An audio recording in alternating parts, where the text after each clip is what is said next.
Back with Senator Rand Paul. Senator, is it appropriate for the president-elect to make this charge that millions of people voted illegally in this most recent presidential election? I don't quite understand it. I do think that there are two sort of separate issues. Sometimes he says the elections are rigged, and sometimes we're talking about there being bias. And I think there is sometimes bias in the news media. We all say one side or the other, and we think our side's not presented fairly sometimes. But as far as the elections, whether or not they're legitimate, we've had time periods in our history when we've had problems. We've had people go to jail in Kentucky for rigging elections, Texas back in the 50s, 60s, 70s. But I think it's probably better than it used to be. I think people still worry about systemic cheating, like someone hacking into computers because it's become computerized. So I think it's important as we go forward to make sure that there are very visible checks and balances that people can see, because I don't think we want to distrust our system. I largely do trust our electoral system. When he says millions, his words, millions of people who voted illegally. I mean, there's no evidence that millions of people voted illegally. Yeah, I don't know anything about that. But you lose faith in the president-elect when he makes a charge like that? I just don't understand it.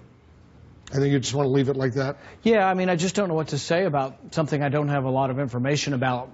And I don't think that there are millions of people that are voting illegally. Because people say it's very hurtful to the U.S. Democracy. People around the world are watching the United States. The president-elect of the United States tweeted, in addition to winning the Electoral College in a landslide, I won the popular vote if you deduct the millions of people who voted illegally. Then he had another tweet. He said, serious voter fraud in Virginia, New Hampshire, and California. So why is the media reporting on this serious bias, big problem? Have you seen evidence of serious voter fraud in those 3 states? No, but I think there is concern, and I think what we need to do probably as we move forward, because people are picking up and placing these doubts about our electoral system.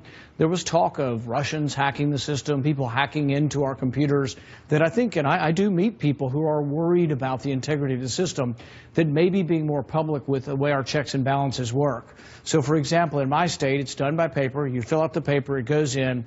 The judges sitting there will see the tally. So if the tally was 500 to 300 and it got changed by the master computer, they would see that their precinct wasn't reported the same way they do. So we do have checks and balances in every precinct. But I can tell you, when I was a kid, I remember one of my dad's elections, there were 3,000 people that voted in the same handwriting, and we thought there was fraud. So there is fraud sometimes, but typically it's not illegal people voting. It's a bad judge. It's a judge who decides to vote for people who never showed up. Let's talk about Mitt Romney.